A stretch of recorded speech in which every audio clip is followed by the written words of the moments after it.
CM Sukhu ने कहा, भाजपा की सत्ता हथियाने की कोशिश हुई नाकाम। पैसे देकर विधायकों को खरीदने की गई कोशिश, लेकिन नहीं बिका कोई विधायक। जिन विधायकों ने दिया बीजेपी का साथ, उनका किया जाएगा जल्द भांडाफोड़।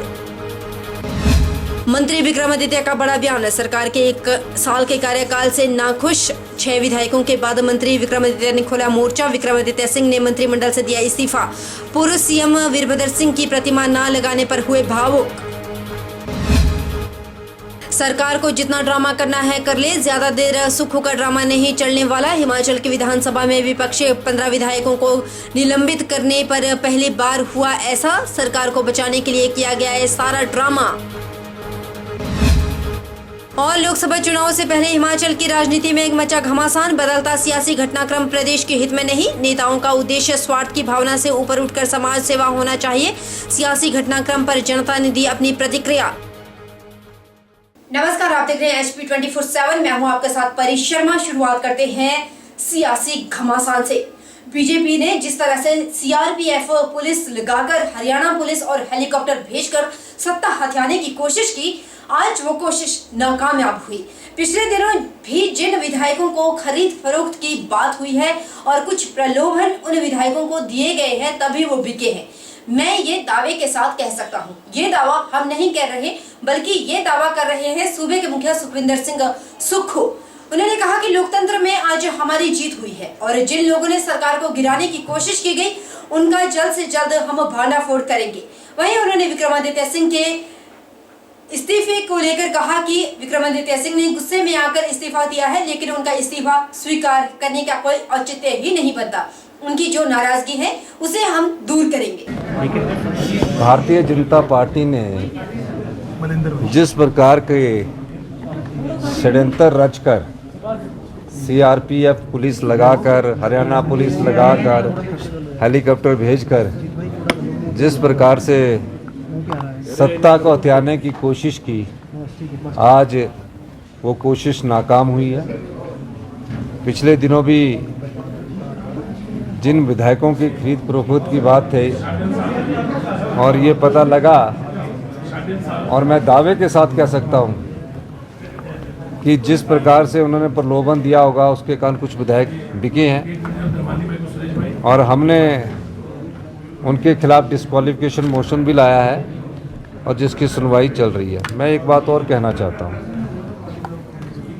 लोकतंत्र में हमेशा सत्यमेव जयते होता है, सत्य की जीत हुई है।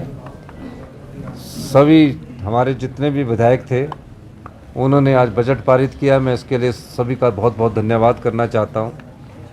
और निश्चित तौर पर जिस प्रकार सरकार गिराने की साजिश रची गई थी और जो लोग थे, उनका भी आने वाले समय में हम भांडाफोड़ करेंगे। निश्चित तौर पर ये सरकार 5 साल चलेगी। देखिए, विक्रमादित्य जी से मेरी बात हुई है, उनका कुछ कारण था और ऐसी कोई बात नहीं। वो हमारे छोटे भाई है और निश्चित तौर पर जब कोई विरोध आता है, गुस्सा आता है, तो उसमें दे दिया जाता है। उस बारे में हम अभी उनसे बात करेंगे। धन्यवाद।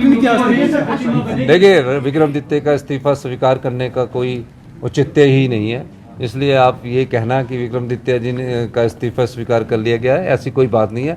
उनका स्पीकर कोई औचित्य नहीं। उनसे जो बात मेरी अभी थोड़ी देर हुई थी, जब हमारा बजट के वो चल रहा था, लेकिन उतने में स्पीकर साहब आ गए, तो उनसे मेरी बात, उनकी कुछ नाराजगी है, उसको हम दूर करेंगे। धन्यवाद। अभी कैबिनेट की बैठक नहीं है, क्योंकि कैबिनेट की बैठक कल होगी। हिमाचल विधानसभा में बीते दिन भाजपा विधायकों के साथ मार्शल द्वारा की गई धक्का मुक्की को लेकर भाजपा राजभवन पहुंच गई है। बुधवार को सुबह ही भाजपा के विधायक नेता प्रतिपक्ष जयराम ठाकुर की अगुवाई में राजभवन पहुंचे, जहां पर उन्होंने राज्यपाल प्रताप शुक्ला को विधानसभा में विपक्ष के विधायकों के साथ धोखा और धक्का मुक्की करने की बात कही और व्यवहार से अवगत करवाया। साथ ही विधायकों को सस्पेंड करने की भी आशंका जताई।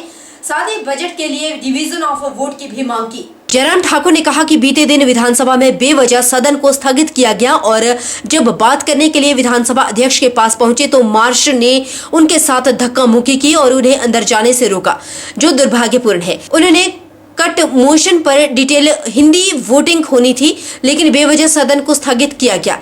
आशा जताई कि विधानसभा में बजट आज पास होना है, ऐसे में विपक्ष के विधायकों को सस्पेंड किया जा सकता है। इसको लेकर राज्यपाल से भी बात की गई थी। हालांकि जयराम ठाकुर ने फ्लोर टेस्ट की बात से अभी इनकार किया था। जयराम ठाकुर ने कहा कि सरकार बहुमत खो चुकी है और विधायकों को डराने धमकाने का काम किया जा रहा है। और खास तौर से जिस तरह से विधानसभा के अध्यक्ष महोदय जी ने विपक्ष के साथ व्यवहार किया है और जो रुख अपनाया है, उस संदर्भ में हमने जानकारी दी है। बजट सत्र हिमाचल प्रदेश में आजकल चल रहा है विधानसभा में, और बजट सत्र में जो कट मोशन पर चर्चा होने के बाद जब मंत्री विभाग का उत्तर देते हैं, उसके बाद कट मोशन पर वोटिंग होती है, और वोटिंग के समय अगर वॉइस वोटिंग अपोजिशन वालों को कन्विंसिंग ना लगे तो वहां डिवीजन ऑफ वोट जो है वो मांगने का अधिकार है। और हमने उसी के लिए आग्रह किया था, लेकिन 2 बार आग्रह करने के बावजूद भी हमारी बात को नहीं सुना गया, हाउस को एडजॉर्न कर दिया गया। और ऐसी सूरत में जब सारी चीजों को लेकर के हम अध्यक्ष महोदय जी से मिलने के लिए सारे विधायक जा रहे थे, तो मार्शल खड़े कर दिए, और मार्शल खड़े करके विधायकों के साथ जो जिस प्रकार से व्यवहार हुआ है, धक्के मुक्की हुई, विधायक घायल हुए हैं, गले से पकड़ लिया विधायकों को मार्शल के माध्यम से। यह आज तक हिमाचल प्रदेश की विधानसभा के अंदर कभी नहीं हुआ। और उसके बाद जब हम उनको मिलने के लिए उनके ऑफिस में प्रवेश किए, तो अध्यक्ष महोदय मुकर जाते हैं, कहते हैं कि हमने तो आदेश किए ही नहीं है, मार्शल किसने लगाए। और जो सिक्योरिटी इंचार्ज है वो बोलते हैं कि हमको स्पीकर साहब के आदेश है। तो ये सब दुर्भाग्यपूर्ण परिस्थिति है। वहीं विधानसभा के बाहर खूब हंगामा मचा रहा। तस्वीरों में आप देख सकते हैं कि कैसे कांग्रेस कार्यकर्ताओं ने रोकी बागी विधायकों की गाड़ियों को रोककर कांग्रेस कार्यकर्ताओं ने खूब हंगामा भी किया। इतना ही नहीं, बागी विधायकों की गाड़ियों को विधानसभा के गेट के अंदर आने तक नहीं दिया जा रहा था। उधर पुलिस ने बड़ी मुश्किल से गाड़ियों को अंदर लाया और बैरिकेड भी तोड़े गए।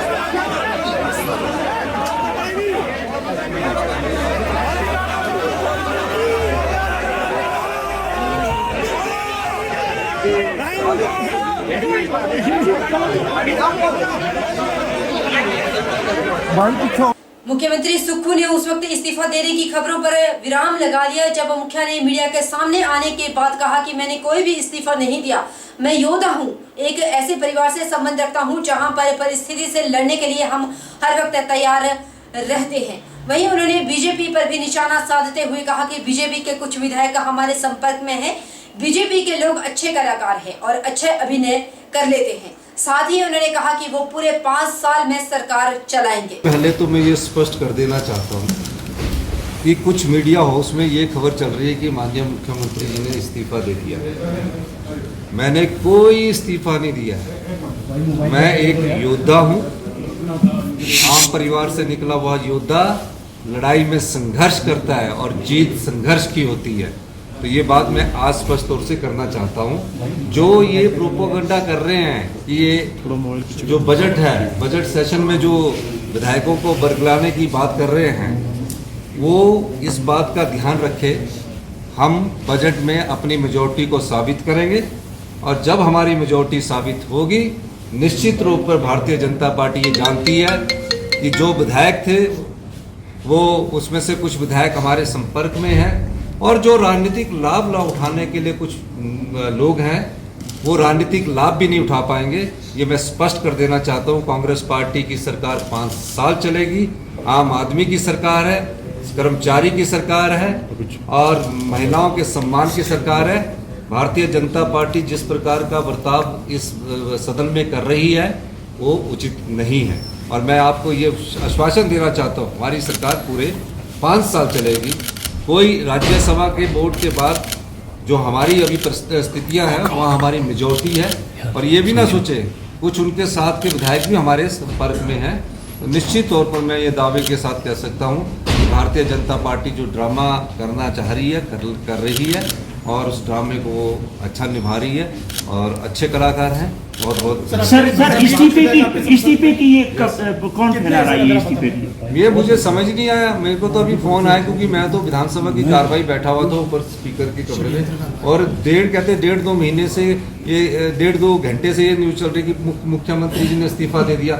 वो भी जब विपक्ष के नेता ने मेरे पास वहाँ जो हमारे विधायक थे, कांग्रेस के विधायक बैठे हुए थे, उनके पास आके कहा पूर्व मुख्यमंत्री जयराम ठाकुर जी ने कि मुख्यमंत्री ने इस्तीफा दे दिया, तब मैंने स्पष्टीकरण देना शुरू किया कि मैंने कहा हम योद्धा है, युद्ध की तरह लड़ाई लड़ते हैं और ये लड़ाई युद्ध की तरह लड़ रहे हैं, हर चुनौती का सामना करते हैं यार, हम जीतेंगे निश्चित तौर पर। मैंने कोई इस्तीफा नहीं दिया है। कांग्रेस पार्टी की सरकार 5 साल चलेगी। धन्यवाद। पूर्व सीएम वीरभद्र सिंह के सुपुत्र विक्रमादित्य सिंह ने मंत्रिमंडल पद से इस्तीफा दे दिया। उन्होंने कहा कि आज सरकार के 1 साल के कार्यकाल से वो नाखुश हुए हैं।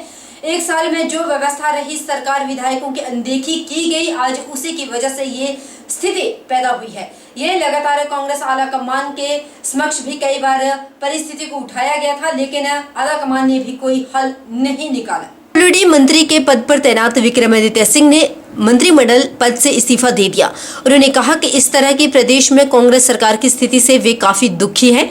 1 साल का समर्थन उन्होंने मुख्यमंत्री को भरपूर दिया। दुख से ये बात कह रहे हैं कि विभाग में काम करने से उन्हें रोका गया, उन्हें दबाने की कोशिश की गई। दुख के साथ कहना पड़ रहा है कि कुछ जगह से उन्हें अपमानित करने का प्रयास भी किया गया। विक्रमादित्य सिंह ने कहा कि किसी के दबाव में वे आने वाले नहीं हैं। 6 विधायकों के बाद मंत्री विक्रमादित्य सिंह ने भी अब मोर्चा खोल दिया। उन्होंने 2 विधायकों को साथ में लेकर प्रेस कॉन्फ्रेंस की और लाइव प्रेस कॉन्फ्रेंस में ही इस्तीफा दिया। इतना नहीं, पूर्व सीएम वीरभद्र सिंह की प्रतिमा न लगने पर भी वे भावुक हुए। उन्होंने कहा कि वीरभद्र सिंह के नाम पर सत्ता में आई कांग्रेस सरकार है, लेकिन उनकी प्रतिमा लगाने के लिए सरकार के पास 2 गज जमीन भी नहीं थी।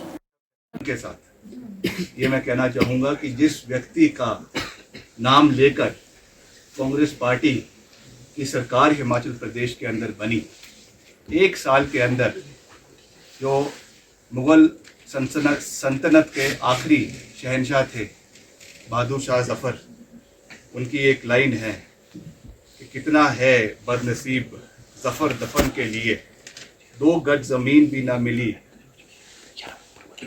हुए यार में। जिस व्यक्ति 6 बार जो हिमाचल प्रदेश का मुख्यमंत्री रहा, 6 बार, जिसने ये सरकार बनाई, जिसकी वजह से ये सरकार बनी प्रदेश के अंदर, उसकी मूर्ति लगाने के लिए 2 गज जमीन इनको माल रोड के ऊपर नहीं मिली। This is what respect this government has shown to my late father.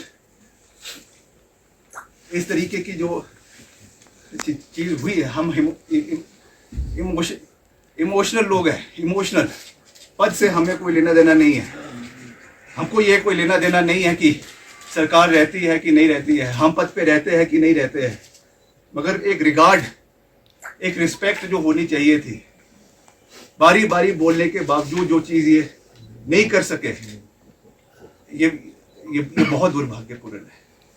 और निश्चित तौर से राजनीतिक रूप से नहीं मगर भावनात्मक रूप से मैं बहुत आहत हूँ कि इस तरीके की चीज़, किस चीज़ क्यों हुई, किस कारण से हुई, मैं नहीं जानता हूँ।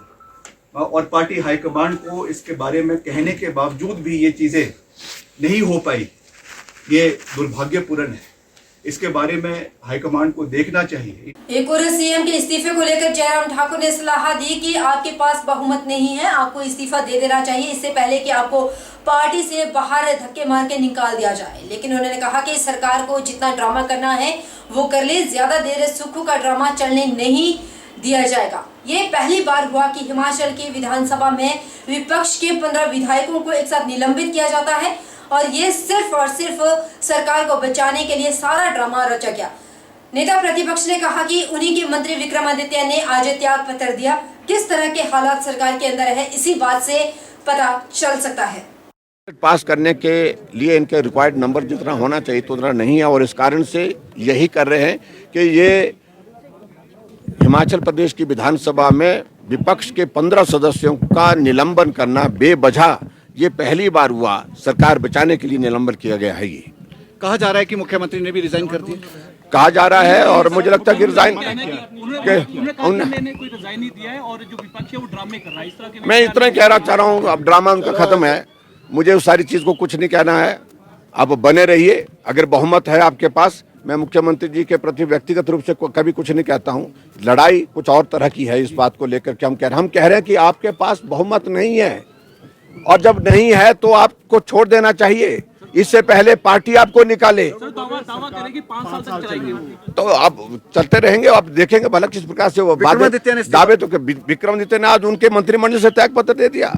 आप अंदाजा लगा सकते हैं किस प्रकार के हालात है वहां पर। क्रॉस वोटिंग करने वाले कांग्रेस विधायकों की सदस्यता को लेकर सुनवाई अभी भी जारी है। पहले चरण की सुनवाई में बागी विधायकों की ओर से वरिष्ठ अधिवक्ता सत्यपाल जैन ने पक्ष रखा। जैन ने कहा कि नियमों के मुताबिक बागी विधायकों पर दल बदल कानून नहीं लगेगा। कानून नियमों के मुताबिक लगभग 6 क्लॉज के साथ नोटिस भेजना होता है।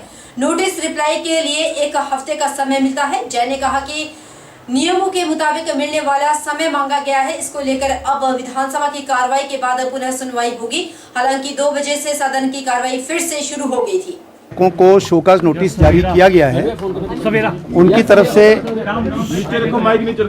तरफ से हम लोग पेश हुए हैं और हमने स्पीकर साहब को ये निवेदन किया है कि इन मेंबर्स को सिर्फ और सिर्फ शो का नोटिस दिया गया है। जो पिटीशन फाइल हुई है और जो उसके साथ अनेक्सर्स हैं वो हमको सप्लाई नहीं किए गए। जबकि जो एंटी डिफेक्शन रूल्स हैं हिमाचल विधानसभा के, उसमें 5-6 कंडीशन हैं जिनको कंप्लाई करके नोटिस भेजना होता है। और नोटिस के बाद भी रूल 7 के मुताबिक 7 दिन का समय दिया जाता है उन एमएलएज को जिनके खिलाफ नोटिस जाता है रिप्लाई फाइल करने का। तो हमने उनसे निवेदन किया है कि हमको 7 दिन का मिनिमम टाइम जो रूल में प्रेस्क्राइब हो वो दिया जाए ताकि इसका रिप्लाई हम फाइल कर सकें। दूसरी साइड का कहना है कि कोई देने की ज़रूरत नहीं है, किसी चीज़ की करने की ज़रूरत नहीं है। तो स्पीकर साहब ने कहा कि मेरा 2 बजे विधानसभा का भी सेशन है, तो 4 बजे वो दोबारा उसकी सुनवाई करेंगे। हमने उनसे निवेदन किया है कि प्रिंसिपल्स ऑफ नेचुरल जस्टिस के अनुसार कम से कम 7 दिन का टाइम दें ताकि वो रिप्लाई फाइल कर सकें। ये याचिका कल शाम को फाइल हुई है।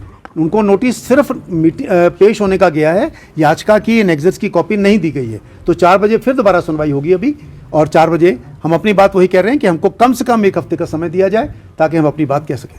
यहाँ रुकेंगे छोटे से ब्रेक के लिए। ब्रेक के उस पार फौरन लौटेंगे। बन रही हमारे साथ।